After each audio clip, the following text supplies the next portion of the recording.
Saya mulai berjalan itu sekitar tahun 2010 akhir kalau nggak salah ya. Itu saya sudah berkeliling menggunakan kostum badut seperti ini. Dengan waktu itu modal buku cerita saya baru ada 15. Siapa yang mau masuk surga? Baru itu bukan hanya tiga sebuah ketawaan doang dong. Tapi baru itu juga kita ingin yang beredukasi, fun dan ceria, bisa menjadikan sebuah contoh figur buat anak-anak nanti ke depannya. Gak hanya ketawa pulang, enggak. Jadi kita harus ada kesan moral yang positif buat anak-anak Indonesia ini, agar anak-anak Indonesia ini giroh semangatnya untuk belajar terbuka lagi, yaitu dalam belajar membaca buku atau bacaan lainnya, setidaknya mengurangi pemakaian gadget buat anak-anak Indonesia. Siapa yang kalau di rumah suka main HP?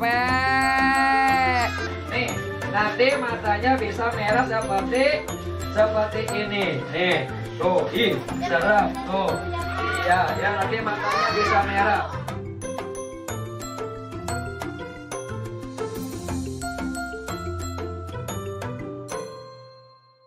Siapa yang udah dapat hadiah? Oh, gampang. Siapa yang udah dapat hadiah? Oh, gampang kan? Siapa yang udah dapat hadiah? Oh. Sebelum saya menjadi badut, ya itu saya bekerja di beberapa perusahaan. Sebetulnya saya badut itu sebagai sampingan saja, karena saya punya gaji pokok. Apa gaji pokok? Saya bekerja di perusahaan. Sebetulnya saya Sabtu Minggu itu libur, jadi saya bisa nyari sampingan, ya kan. Saya Sabtu Minggu main badut, yang mungkin bisa dibayangin ya, gaji tetap ada, sampingan juga ada waktu itu. Setelah itu saya ngomong dari ketua yayasan saya waktu itu masih badut umum, itu dalam mengisi acara badut-badut ulang tahun, panggilan-panggilan, ada orang yang manggil untuk acara ulang tahun dan dekorasi balon. Nah, saya curhat dengan ketua yayasan saya, yaitu Yayasan Darussalam An-Nur. Nah, dia punya program, saya dikemas menjadi Abu Nawas modern. Ya, yaitu mengajar ngaji dengan menggunakan kostum badut. Saya jawab lagi dong, waduh, kalau misalkan saya ngajar ngaji pakai kostum badut, apa kata orang? Sesuatu yang baru pastikan, wow, banyak banget cobaan kita dari Allah.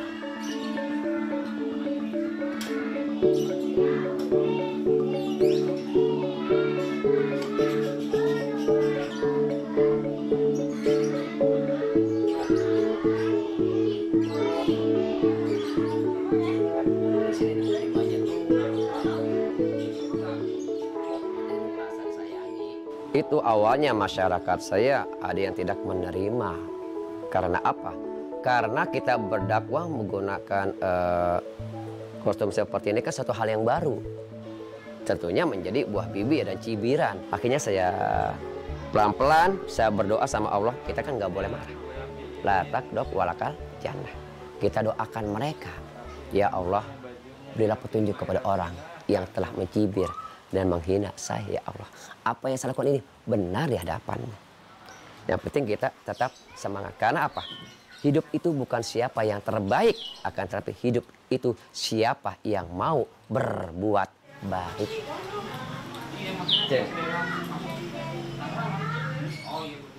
Udah, luruskan niat, mantapkan niat, istiqomah. Insya Allah nanti Allah akan memberikan kemudahan segala sesuatunya. Istiqomah. Akhirnya apa? Orang tua apakah saya setuju? Tidak, bujuk dah. Lu ngajarin ngaji kayak gitu, Tong. Muka lu dicoreng-coreng. Iya, Mbak. Jangan, Tong. Malu nih gua. Malu, bikin malu keluarga gua aja loh. Namanya orang Betawi gitu. Bikin malu gua aja, Tong. Jangan, Tong. Hapus. Ngajarin ngaji mah biasa-biasa baik apa. Ya pakai baju koko bagus. Muka lu jangan lu coreng-coreng kayak gitu. Ya, Mbak, doain aja. Saya salaman, ditolak. Itu enggak hanya seminggu, 2 minggu, Bang. Berbulan-bulan. Saya, Masya Allah. Istri saya apa kan, Pak? Tidak. Karena apa? Istri kan yang namanya kita udah bekerja lebih nyaman dia. Terus tiba-tiba saya jadi badut. Ya akhirnya saya yakinkan istri saya, Neng, bismillah Neng. Kita nyari hidup itu apa sih? Keberkahan, keselamatan. Semakin banyak orang yang doain kita, ya insya Allah Tibang makan bae mah ketemu. Walaupun kita cuman badut.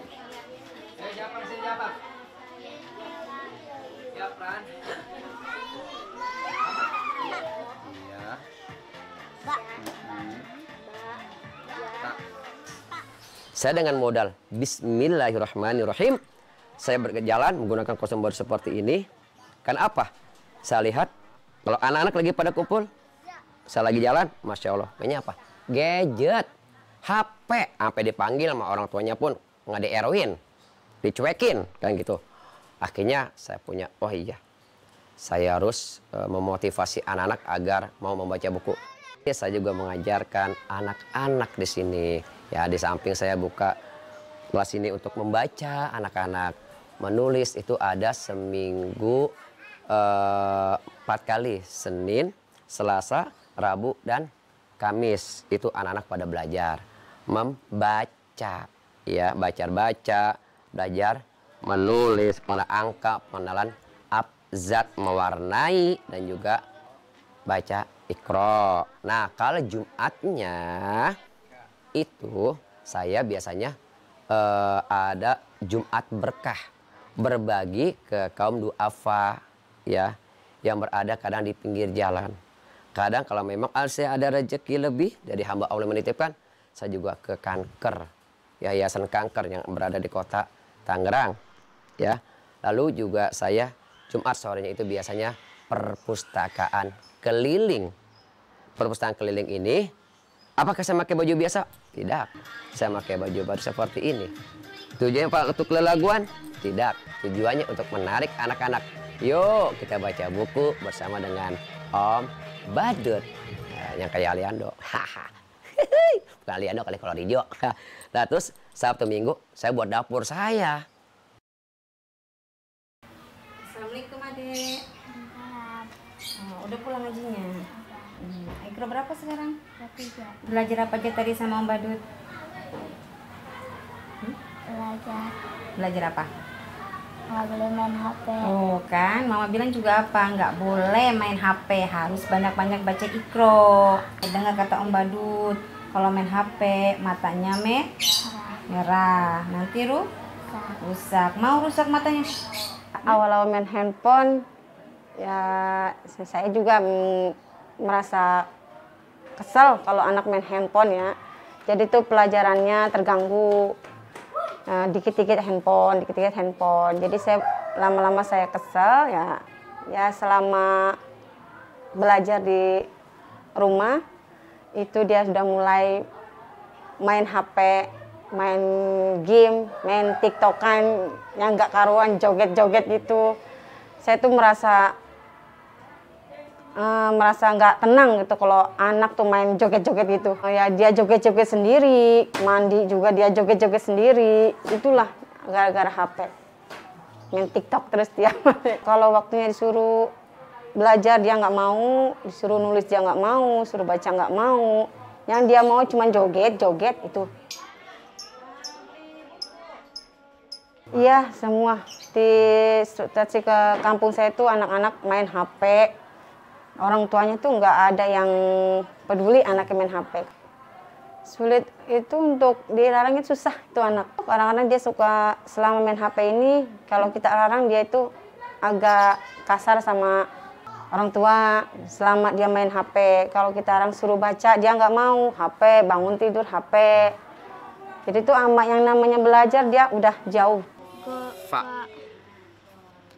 Khawatir banget kalau anak tuh main HP, khawatir banget saya. Khawatirnya ya kecanduan, ya sekarang tahu setelah banyak anak-anak yang joget-joget gak karuan, ya nggak gini lah main game ini itu. Kan sekarang banyak game-game yang bermolarnya tinggi kan. Ya, saya khawatir di situ.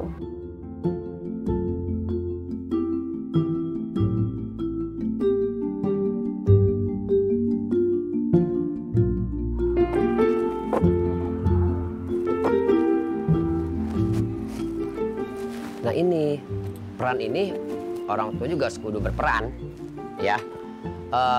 Di dalam sulap itu ada sulap saya. Ini loh bahaya gadget, nanti mata kalian bisa kayak gini. Kalau kalian sering main gadget, nanti matanya merah, bisa keluar darah. Saya tunjukin ya sulap saya ada. Terus mata kalian bisa buta. Buta itu emang enak, saya gituin kan. Nggak enak om, kata bocah. Orang tuanya gue situ, saya kan ada orang tuanya kon. Otomatis, ibu tolong perhatikan HP anak ibu. Dia buka apa? Dikontrol. Dibuka, takutnya dia main game online. Marilah gemar membaca, karena membaca membuka jendela dunia. Marilah membaca buku, buku itu gudang berjuta ilmu. Ibu, ini radiasi HP ini sangat berbahaya. Nggak hanya mata, otak anakmu sangat berbahaya. Kenapa? Gara-gara gadget bocah kadang ngomongnya Masya Allah kalau binatang. Omongan orang dewasa. Iya kan? Omong bocah orang dewasa kan, bocah kecil banget ngomongnya. Wah apa beda disebut nggak binatang. Kalau pergi lagi main game. Waduh binatang udah apa beda dikeluarin tuh. Itulah saya sih tidak munafik. Tapi saya hanya berusaha mengurangi ya. Gimana caranya ini agar anak-anak Indonesia selain dia juga bermain HP, dia juga tetap gemar membaca buku. Halo kakak yang lagi main HP, halo. Bisa dengar? Seharusnya kalian menjadi sebuah figur buat adik-adiknya. Jangan suka bermain HP. Oke, halo ganteng. Oke. Simpan dulu HP-nya. Nah, pinter. Nah, ya. Kalian sudah dewasa, bisa mencontohkan adik-adiknya. Kasih gambaran bahaya bermain HP itu seperti apa. Dengan media. Ada gambar. Kalau nggak ada media, bocah untuk menghayal belum bisa. Emang kita, orang dewasa. Tapi anak-anak itu butuh media. Ada gambar. Nih loh. Tuh, bahaya main gadget. Wah, Iya, iya. Pada gini, nggak ada yang mau lihat. Tuh, makanya saya hanya bisa berusaha aja. Sebisanya yang bisa saya lakukan untuk membangun anak-anak bangsa ini agar mereka bisa menjadi anak yang berpotensi, anak yang berakhlakul karimah, anak yang dengerin apa kata orang tua, pinter, cerdas, karena anak ini adalah ujung tombak nanti untuk bangun bangsa kita ini, generasi penerus bangsa Indonesia. Siapa yang mau baca buku di depan nanti dapat hadiah. Oke, mau? Ayo sini. Pintar nih. Sini. Kamu baca buku apa?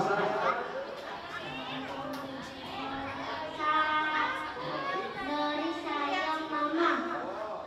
Alhamdulillah ada seorang. Oh, makasih ya. Anak saya kadang kalau main gadget, kalau saya om unjukin gambarnya tadi takut matanya katanya buta. Ada yang laporan. Dari mana? Hasil perpustakaan saya keliling. Ya, saya kan berbaur. Kalau saya hanya diam berdiri di sini aja, nggak bisa melebarkan sayap dong. Makanya saya bikin perpustakaan keliling. Itu ada WA seperti itu, Om. Terima kasih telah ngajarin anak saya jadi berkurang main HP-nya kayak gitu. Tidak ada kata terlambat bagi kita untuk belajar, apalagi untuk membaca Al-Quran, baik itu anak-anak maupun usia yang sudah lanjut ya. Tidak ada kata terlambat kalau kita rajin membaca, insya Allah nanti Allah juga akan memberikan kemudahan kepada kita dan kita pasti bisa untuk membaca Al-Quran. Yang penting kita yakin, optimis bahwa kita juga bisa untuk membaca Al-Quran. Walaupun saya sudah tua, saya harus bisa membaca Al-Quran. Banyak ibu-ibu udah pada ngaji di sini, belajar Iqra. Kita baca ini juga apa? Al-Fatihah. Nah, terus baca apa lagi tuh? Pokoknya banyak deh pelajaran di sini tentang Al-Quran gitu. Terakhir baca Iqra sih sudah lama sekali, saya lupa itu ingatinnya. Awalnya sih saya membaca Iqra itu agak malu karena kan saya udah usia. Tapi kalau kita rasa malu terus kapan bisanya kita, ya udah saya belajar terus dah. Dia keluarnya masih sama, ini beda. sama dia. Ini sama ini beda keluar hurufnya, tapi nggak apa-apa, pelan-pelan aja. Terus belajar ini nih, gitu Bu. Lah kadang besoknya apa ya gitu, lupa. Ya kalau misal anak-anak mah kan apa pinter-pinter ya namanya apa selalu ingat dah ya PR dari Pak Ustadz. Tapi kalau kayak kita nih udah usia nih suka lupa terus. Bapak Ibu yang saya hormati, saya sebenarnya dari penyuluh agama Kecamatan Pinang non PNS. Pada tahun-tahun ini kita semua berkampanye mengenai pemberantasan buta aksara Al-Quran. Jadi subhanallah di kota Tangerang ini, bahkan Provinsi Banten ini, jangan sampai ada ibu-ibu yang nggak bisa baca Al-Quran. Untuk dasar saya mengajarkan kepada bapak-bapak atau ibu-ibu atau para lansia yang belum bisa membaca Al-Quran, yaitu yang pertama membantu program daripada pemerintah Kota Tangerang, yang mana pemerintah Kota Tangerang punya program jangan sampai para lansia ini buta huruf untuk membaca Al-Quran. Ya, itu saya membantu sedikitnya apa yang saya bisa lakukan untuk pemerintah. Nah, ibu-ibu di sini berkumpul yaitu dalam rangka belajar baca tulis huruf Al-Quran ya. Karena memang ini juga merupakan program dari pemerintah, khususnya juga di Sudimara Pinang ini. Kalau untuk para lansia ini itu nggak mudah seperti anak-anak ya. Orang tua itu nggak mudah seperti anak-anak. Bahkan lebih-lebihan daripada bocah. Kalau orang tua, apalagi yang udah tua. Ya karena manusia kan kadang ada pendengarnya kurang. Jadi ada metode khusus kita kalau menangani para orang tua apalagi yang udah lansia berat, mudah tersinggung. Nasihatin pelan-pelan. Pok, empok malu mana pok? Kalau udah mati emang siapa yang nolongin kita? Emang siapa? Kalau bukan amal kita pok. Ya minimal empok bisa baca Al-Quran. Oh, kita nggak dapat ilmunya, ya kita kan udah berusaha. Di sisa umur kita ini ada yang bermanfaat kita untuk belajar, Pok, nggak ada keterlambat. Ayo, Pok.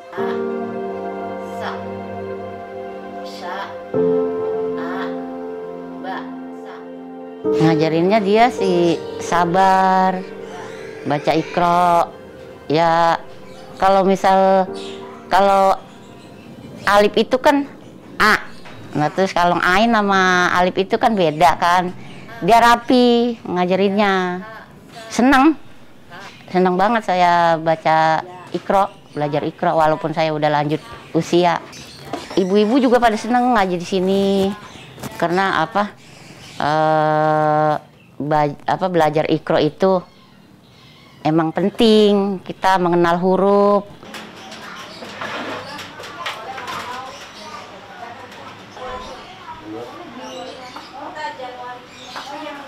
Udah 1 tahun di Taman Baca Syekh Badut Syariah. Dia itu melihat teman-temannya ke Taman Badut Syariah ya karena profesi Ustadz Yahya-nya lucu. Ada yang namanya sulap, penampilannya badut.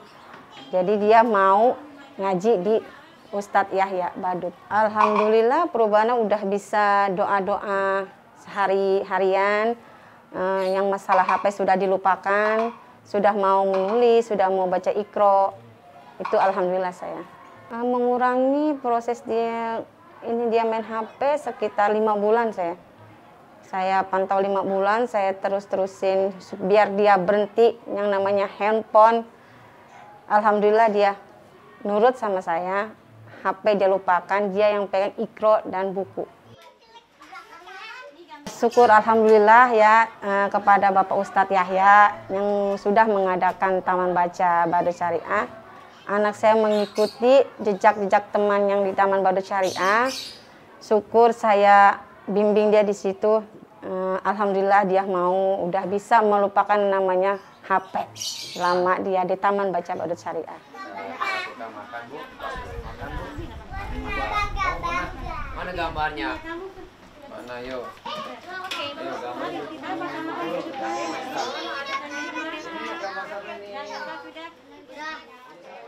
Metode yang saya gunakan bagi anak-anak yang datang ke Taman Baca ini, ya, saya dibantu dengan 2 relawan. Ada guru TK yang membantu saya karena minat baca yang datang sini alhamdulillah banyak. Ya, jadi gini. Walaupun mereka datang sini setidaknya mereka belum sekolah, mereka bisa kenal huruf. Ya, tujuannya memberikan kemudahan bagi para orang tua yang barangkali di TK mereka dapat pelajarannya kurang. Di sini kita bisa sedikit membantu dari pelajaran membaca abjad, ya, bahasa Indonesia. Terus ada juga kalau yang anak-anak yang belum bisa baca dan nulis ya, tingkat PAUD gitu kan, itu kita belajarin dengan angka, dengan kadang nyanyi-nyanyian. Mereka lebih senang dong kalau nyanyi-nyanyian kan gitu, karena namanya anak-anak. Dan anak-anak kita harus lebih paham. Kita nggak boleh kaku kalau dari anak-anak mah. Saya ingin pelan-pelan saya ini menjadi figur sebagai orang tuanya. Karena Islam rahmatan lil alamin, ya. Saya pelan-pelan mendekati dia, bikin dia nyaman dulu yang pertama. Ya. Kasih sayang. Dengan dari gerak tubuh kita aja mereka sudah mengetahui anak itu peka. Dan juga kita nggak boleh suka marahi anak-anak dengan kata-kata yang kasar. Oke, keberadaan daripada perpustakaan Taman Baca Masyarakat ini adalah mengurangi kalian untuk bermain HP. Maka kalian kalau sering bermain HP, nanti awalnya pakai kacamata, ya kan? Terus lama-lama pakai kacamata lagi, apa? Bisa menyebabkan kebutaan. Ya mudah-mudahan sih ya belajar biar bisa bertambah lagi, tempat Taman Baca Baru Syariah bisa bagus lagi, bertambah gurunya juga. Semangat belajar, kita jangan malas-malas, walaupun kita udah usia, kita harus rajin belajar buat akhir depan kita lah. Yang penting adalah Taman Baca Baru ini punya logo cerdas bersama meraih masa depan. Rajin sholatnya, rajin sekolahnya.